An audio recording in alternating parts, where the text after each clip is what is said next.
Hello everyone. In the previous video, we had done the instruments of fiscal policy. Public expenditure is also one of the instruments of fiscal policy. आज हम public expenditure के बारे में थोड़ा detail में पढ़ेंगे. सबसे पहला क्वेश्चन है, ये क्वेश्चन आंसर फॉर्म में मैंने प्रिपेयर किया है सबके हेल्प के लिए. पहला है what is Wagner's law. Adolf Wagner एक जर्मन इकोनॉमिस्ट थे. ना in the late 19th century उन्होंने लिखा था कि जैसे जैसे एक देश किसी प्रोग्रेस की तरफ बढ़ता है तो the country it has to increase its activities both inside the nation as well as outside the nation. So Adolf Wagner, a German economist, wrote in the late 19th century that there is a tendency of the government to increase its activities both inside the nation as well as with other countries in course of economic development. जैसे globalisation होता है तो देश दूसरे देश के साथ संपर्क करता है, तो इससे क्या होता है कि ट्रेड फैसिलिटीज बढ़ती है और जो सुविधाएं, जो गुड्स एंड सर्विसेज हमें पहले नहीं मिलते थे वो भी हमें मिल सकते हैं और इससे क्या होता है कि देश में इकोनॉमिक डेवलपमेंट होता है. Now this tendency of increasing functions of the government has come to be known as Wagner's law of increasing state activity. तो ये था question what is Wagner's law. अब दूसरा क्वेश्चन है give reasons for growing importance of public expenditure in India. अब हम क्या देखते हैं कि जैसे जैसे नेशन ग्रो होता है, जैसे जैसे इकोनॉमिक डेवलपमेंट होता है किसी नेशन में, तो पब्लिक एक्सपेंडिचर का रोल बहुत इम्पोर्टेंट हो जाता है. तो उसका क्या, इसकी वजह क्या है. तो पहला है building up strong infrastructural base. Sustained growth in industrial and agricultural production require the expansion of infrastructural facility. मतलब sustained growth मतलब कि लगातार जो growth जो हो रहा है वो कम नहीं होना चाहिए. और दूसरा क्या है, इनका जो growth है वो increase होते रहना चाहिए.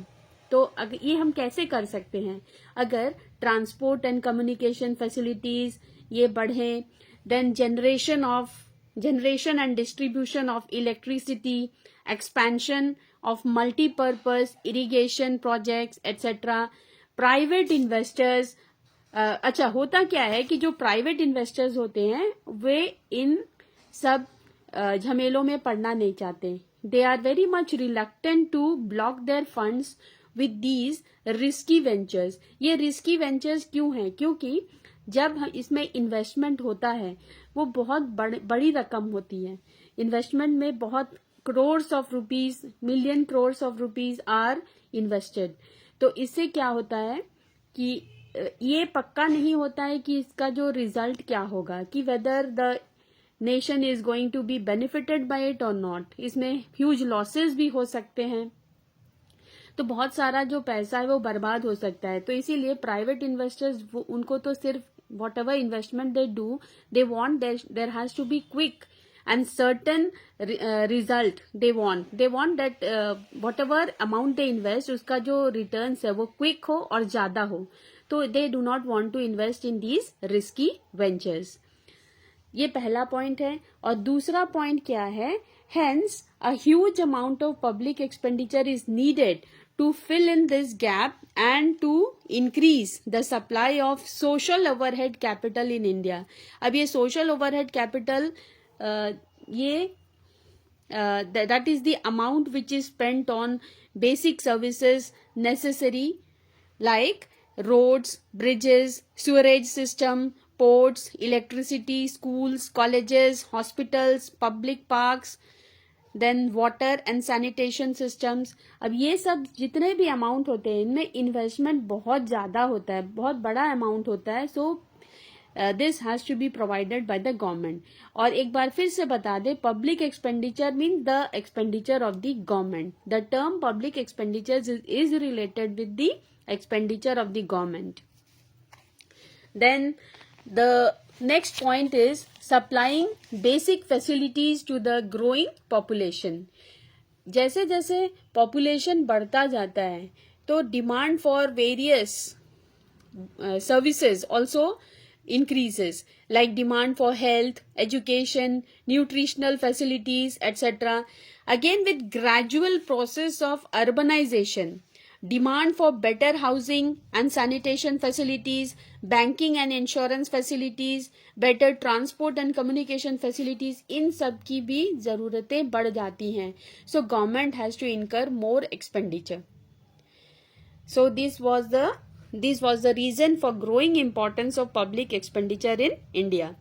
Now the next question is, state the effect of public expenditure on production. अब ये बहुत ध्यान से देखना होगा कि public expenditure किस पर्टिकुलर टॉपिक के बारे में पूछा गया है. अब यहाँ पे सिर्फ यह बताना है कि कैसे प्रोडक्शन बढ़ता है अगर गवर्नमेंट अपना एक्सपेंडिचर बढ़ाए तो देखिए फर्स्ट वाला पॉइंट है public expenditure on defence, administration and development activities. अगर गवर्नमेंट इन सब फील्ड्स में इन्वेस्टमेंट ज्यादा अपना बढ़ा रही है तो इससे क्या होगा, there will be demand for various types of goods and services and thereby creates income for those individuals and firms who produce these goods.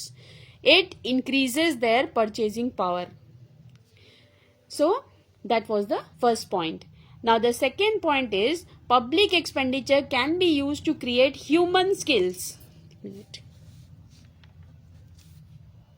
through education and training. This will increase ability of the people to work as it enables them to produce more. Example, Skill India Mission, ये एक training programme है. Then प्रधानमंत्री कौशल Vikas Yojana PMKVY, very important scheme of the government. So ये सबसे human skills बढ़ाने की हर कोशिश रहती है गवर्नमेंट की. और ये सब होने से क्या होगा कि डेफिनेटली पब्लिक एक्सपेंडिचर बढ़ेगा, production also will increase. Then public expenditure is helpful in promoting the development of basic and key industries such as capital goods industries. Capital goods industries होते हैं जैसे fertilizers, cement. तो ये सब में जितना investment अगर गवर्नमेंट का होता है बेसिक एंड की इंडस्ट्रीज में, these are the capital goods industries. और इनके ग्रोथ होने से other industries are dependent on these industries because these industries produce the raw materials for them. Then, public expenditure on social security schemes such as old age pension, unemployment allowances, sickness benefits, free education and medical facilities increases purchasing power of people and increase their willingness to work. अगर लोगों को लगता है कि उनके लिए कुछ किया जा रहा है जिससे उनकी जॉब सिक्योरिटीज हो, जिससे उनके बारे में सोचा जाए, तो डेफिनेटली उनका जो विलिंगनेस टू वर्क बढ़ता है, वो मन लगाकर काम करेंगे. इससे उनका तो फायदा होगा ही, साथ ही साथ wherever they work those industries will also be benefited. Now the next question is state the effect of public expenditure on investment. तो पहला क्वेश्चन जिससे पहले वाले क्वेश्चन में पूछा गया था effect of public expenditure on production. अब ये इन्वेस्टमेंट कैसे, उसका क्या असर होता है. So public expenditure on maintenance of law and order creates a confidence in the minds of the investors and it encourages them to undertake investment. अब investment कब करना चाहेंगे जितने इन्वेस्टर्स, अगर उनको लगेगा कि there is peace and security, अगर उनको ये लगेगा कि अगर जो भी रकम वो लगाएं वो मल्टीप्लाई हो, तो definitely they want that there should be proper law and order. Next point, creation and maintenance of economic overheads such as power, irrigation, transport and communication would motivate producers to undertake investment both in agriculture and industrial sector. तो definitely economic overheads के ऊपर अगर government खर्च करती है तो इससे जो प्रोड्यूसर्स हैं उनको मोटिवेशन मिलता है कि वो और ज्यादा से ज्यादा अमाउंट इन्वेस्ट करें. Next is, government may provide financial assistance and subsidies to private sector and thus stimulate investment. Private sector में भी अगर अगर गवर्नमेंट किसी तरह का सब्सिडी दे रही है प्रोड्यूसर्स को या फाइनेंशियल हेल्प दे रही है तो इससे क्या होगा, वो भी एनकरेज होंगे ज्यादा प्रोड्यूस करने के लिए. Example, providing electricity and fertilizers at subsidized rates would help in the development of agricultural sector. Now the next question is, state the effect of public expenditure on income distribution, or how can public expenditure help in reducing inequalities of income. तो पहला point है, welfare measures like free education, free medical facilities and social security schemes like old age pensions, unemployment relief, etc., providing subsidies on articles of common consumption, example food grains, can help poor people. तो इससे क्या होगा, जो गरीब लोग हैं उन्हें फायदा होगा, और the amount can be collected from the rich people in the form of tax, and this amount can be used for helping the poor people. Next point, public expenditure can effectively be used in reducing regional disparities. Subsidies and financial assistance loans may be given to producers to set up industries in backward regions. So this will help in bringing about a balanced income distribution. The next question, how can public expenditure be used as a tool to bring economic stability? Economic stability inflation और deflation से related रहता है कि दोनों control state में होने चाहिए. So first point, public expenditure policy can be used as an anti-cyclical instrument. So the trade cycles can be controlled by it. During the period of depression, the government is expected to raise its public expenditure. It will increase aggregate demand in the economy. As a result, output, income and employment will increase. Then during the period of booms, that is an inflationary phase, there is a need to control or curb excess demand. तो demand को control करने के लिए public expenditure decrease होगा. Okay, so this can be done by reducing public expenditure while maintaining the same level of taxation and borrowing. Taxation and borrowing उतना ही जैसे पहले था वैसा ही होगा, लेकिन public expenditure decrease करने से क्या होगा, excess demand control हो जाएगा और economic stability वाला situation हो जाएगा.